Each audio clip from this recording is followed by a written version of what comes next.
I remember the exact sound the refrigerator made that night. A low hum. Steady. Normal. The kind of sound you never notice until everything else in your life has gone silent. I was standing in my kitchen at 2:17 in the morning, staring at my phone while that hum filled the room like static. 37 unanswered calls. 12 text messages. 3 voicemails. No response. Nothing.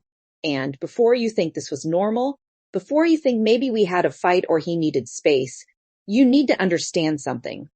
6 hours earlier, he had kissed my forehead before leaving for work and said the same thing he had said every single day for almost 7 years. I love you. Those were the last words I ever heard from him. And then he disappeared. No argument, no warning, no note, no explanation, just gone. At first I thought something terrible had happened, a car accident, a robbery. Maybe his phone died. Maybe he was sitting in an emergency room somewhere unable to call. That's what people tell themselves when reality is still too painful to touch. You create kinder stories, safer stories, anything except the truth. I didn't know it yet, but the truth was already waiting for me. Patient, silent, and far worse than anything I could imagine. I called hospitals, police stations, his coworkers, friends. Nobody had seen him. Nobody knew anything. At least that's what they said, and one person in particular said it a little too quickly. But I'll come back to that, because if I tell you who that was now, you'll miss what made all of this hurt so much. You won't understand why it destroyed me. You won't understand why even now, years later, I still wake up some nights hearing those 3 words. I love you, as if love itself became a weapon. The thing is, our relationship wasn't perfect. No relationship is. But it was real, or at least I believed it was. His name was Daniel. And when I met him, I was 26 years old and completely convinced I would spend my life alone. Not because nobody wanted me, because I had become very good at building walls. My father left when I was 12. My mother spent the next decade teaching me one lesson over and over again. People leave. Sometimes they leave physically, sometimes emotionally, but eventually, they leave. I carried that lesson into every relationship, every friendship, every connection. I expected abandonment before anyone even had the chance to disappoint me. Then Daniel showed up and somehow slipped through every defense I had. He wasn't dramatic. He wasn't charming in that movie star way. He wasn't the loudest guy in the room. He was just safe. That's the word that keeps coming back to me. Safe. He remembered small things. My coffee order. The name of my childhood dog. The way thunderstorms made me nervous even as an adult. He listened. Actually listened. Not waiting for his turn to talk. Not pretending. Listening. The first time he told me he loved me, I didn't say it back. I froze. And instead of getting angry, he smiled. Then he said something I'll never forget. That's okay. I'll keep loving you until you're ready. Who says things like that? Who looks at a damaged person and decides to stay? For 2 years, he proved himself over and over again. Birthdays, funerals, bad days, job losses, family drama. Every time life got ugly, Daniel stayed. That's why what happened later nearly broke my mind, because betrayal from a bad person hurts. But betrayal from a bad person hurts. But betrayal from someone good, someone who spent years earning your trust, that creates a different kind of wound, one that makes you question your own reality. Looking back now, there were signs, tiny signs, hairline cracks. But that's the thing about cracks. You don't notice them until the entire structure collapses. About a year before he vanished, little things started changing. Nothing dramatic, nothing obvious, just enough to make me uncomfortable. He started working later, checking his phone more often, taking calls outside. Once I walked into our bedroom and he flipped his phone face down so fast it almost fell out of his hand. I remember laughing, making a joke about secret government missions. He laughed too, but his smile looked strained, forced. For a split second, something felt wrong. Then it disappeared, and I ignored it, because trust works that way. When you trust someone deeply enough, your brain becomes their defense attorney. Every strange behavior gets an explanation. Every inconsistency gets a pass. Every red flag gets painted another color. I told myself I was being paranoid. I told myself trauma from my childhood was making me suspicious. I told myself good relationships require trust. So I trusted him. Completely. And that's why I never saw the first real clue. Not when it happened. Not until months later. A clue hidden in something so ordinary most people would miss it. An email. Just an email. But we're not there yet. Because before that email, there was another moment. A moment I replayed 1,000 times after he disappeared. One conversation. One sentence. One thing he said that didn't make sense until much later. We were sitting on our porch one evening watching a storm roll in. The sky was turning dark, wind shaking the trees, and out of nowhere he asked me something strange. If I disappear tomorrow, would you wait for me? I laughed. I thought he was joking. What kind of question is that? He kept staring at the storm. Not at me. The storm. Then he said quietly, I don't know. Just wondering. I remember feeling uncomfortable, like someone had walked across my grave. The feeling lasted maybe 10 seconds. Then it was gone, and life moved forward. Or at least it looked like life was moving forward. The truth was already moving underneath us, like a crack spreading through ice, invisible until the moment everything breaks. The day he disappeared started completely normal. That might be the cruelest part. There was no music playing in the background. No dramatic warning. No sign from the universe. Just an ordinary Tuesday. Coffee. Breakfast.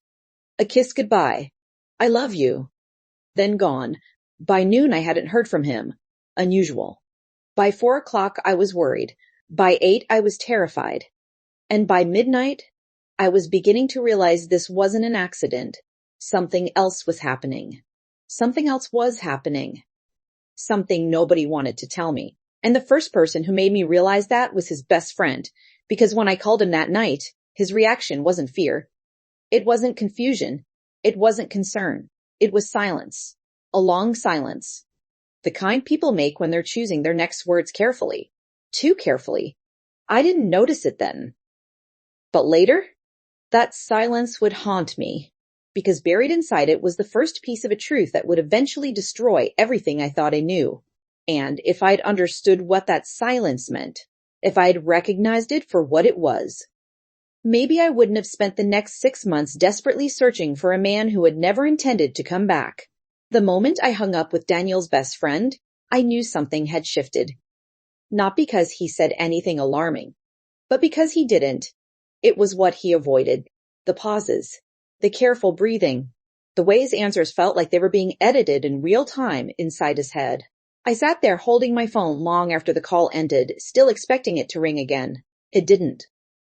Outside my window, the night kept moving like nothing had happened. Cars passed. A dog barked somewhere down the street.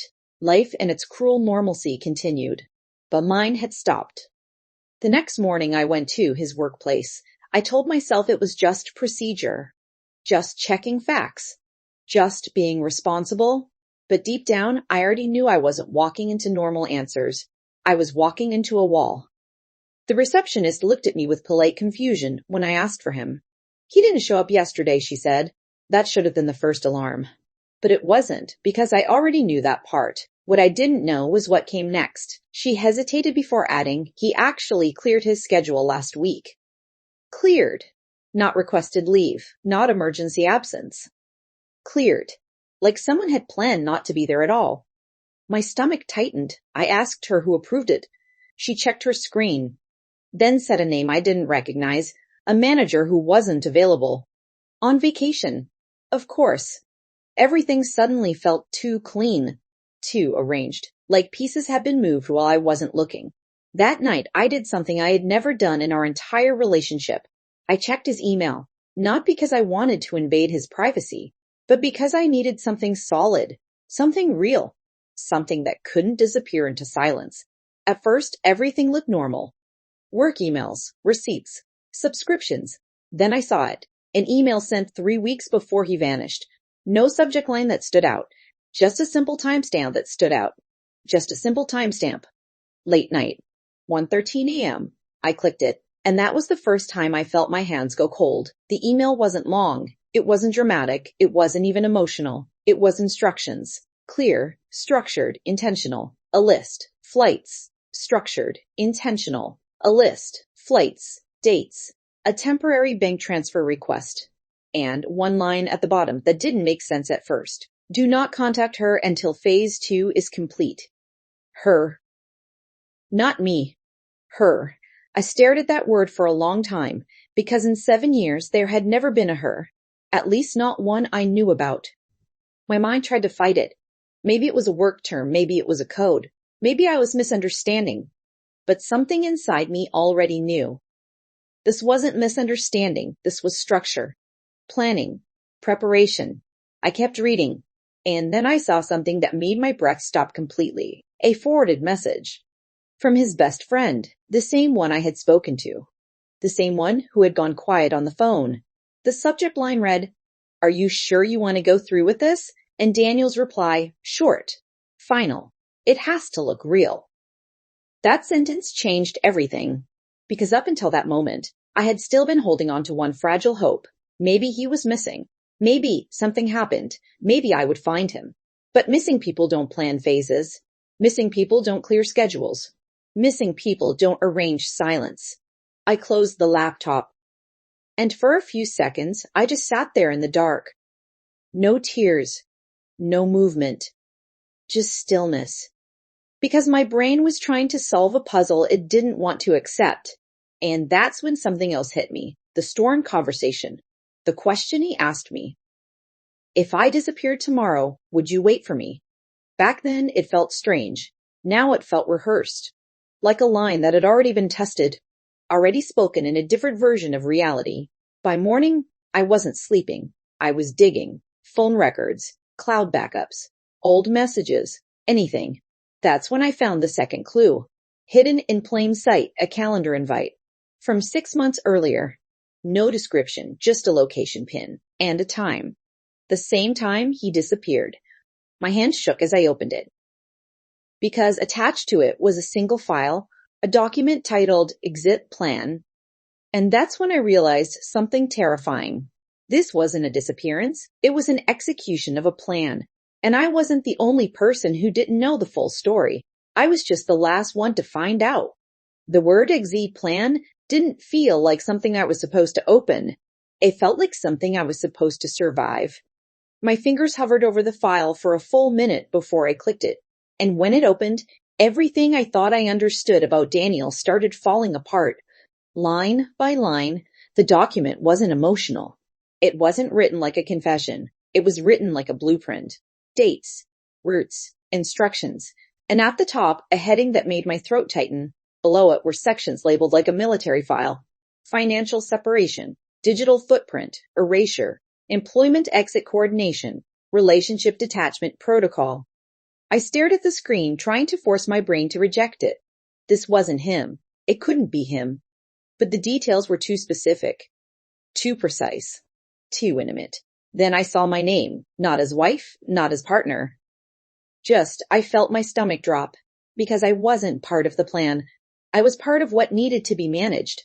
At the bottom of the file, there was one final note. A paragraph. Different tone, slightly unstructured, like it had been added later. If she ever reads this, she will believe it was betrayal. That is unavoidable. The truth would put her at risk. This is the only way she stays out of it. Risk. That word changed everything again. Because now this wasn't just about leaving, it was about protection.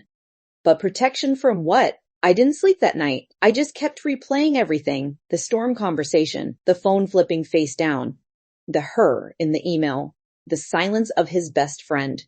Everything suddenly looks different. Not like secrets hiding betrayal, but like fragments hiding a system I was never meant to see. At 4,003 a.m., my phone rang. Unknown number. My heart stopped before I even answered. Hello? A pause. Then a voice I recognized instantly. His best friend. But this time, he didn't sound careful. He sounded tired. Don't dig further, he said. That was the first thing he said. Not hello. Not are you okay? Just that. Don't dig further. My grip tightened. Where is he? Another pause. Longer this time. Then you weren't supposed to find the file. My breath caught. So it's real? I whispered. All of it. Silence again. Then the sound of him exhaling like something heavy had been sitting on his chest for years. Yes, he said. One word. Final. My vision blurred. If he's alive, then why? I asked. Why would he do this to me? That's when his voice changed. Not softer. Heavier. More honest. Because staying would have gotten you killed. The room went cold. I physically stood up without realizing it. What are you talking about? But he didn't answer immediately. And in that silence, I understood something important. Silence wasn't empty. Silence was controlled. Then he said it. The truth I wasn't ready for. He wasn't leaving you. He said he was removing you from a situation you were already inside. I didn't understand. I don't know what you think he was involved in, I said, shaking now, but he was just working, he was. He wasn't just working, he interrupted, and then the sentence that changed everything. He was being watched. The world stopped making sense after that. Watched. Not in a metaphorical way. Not emotionally. Literally. Surveillance. Tracking. People connected to things I had never heard of. And Daniel, somewhere in the middle of it, had made a decision. Disappear from everyone, so no one could use me to reach him. My voice broke. So I was? A target? No, he said quickly. A pause. Then corrected himself. You were leverage. That word hit harder than anything before it. Leverage. Not loved, not abandoned, used as a pressure point. I sank into a chair. My body felt like it didn't belong to me anymore. So where is he? I whispered again. This time the silence lasted longer. When he finally spoke, his voice was barely audible. You don't get to know that. My eyes burned. After everything, I don't get to know. No, he said. And for the first time, there was sadness in his voice. Because if you do, it stops working. The call ended after that. No goodbye. Just silence. Again. Always silence. I didn't move for a long time. Then I opened the exit plan again. And read the last line one more time. She will hate me. That is the price. And suddenly, I understood something I didn't want to understand. This wasn't a love story where someone left. This was a love story where someone chose to become the villain, so I wouldn't die in the ending. Months passed. Slowly. Painfully. There were no more calls, no more emails, no more signs. Just life continuing around me like nothing had ever happened. But I was different now, because I stopped searching for him in places I could see, and started realizing the real truth. Some goodbyes aren't abandonment. Some are sacrifices you're never meant to fully understand. Sometimes late at night, I still hear that refrigerator hum. Still hear the silence between words. Still hear his voice saying, I love you. Not as a memory, but as something unfinished, something interrupted, something that never got a proper ending. And I guess that's the part that hurts the most. Not that he disappeared, but that he made sure I would never know him as the person who left, only as the person who was left behind.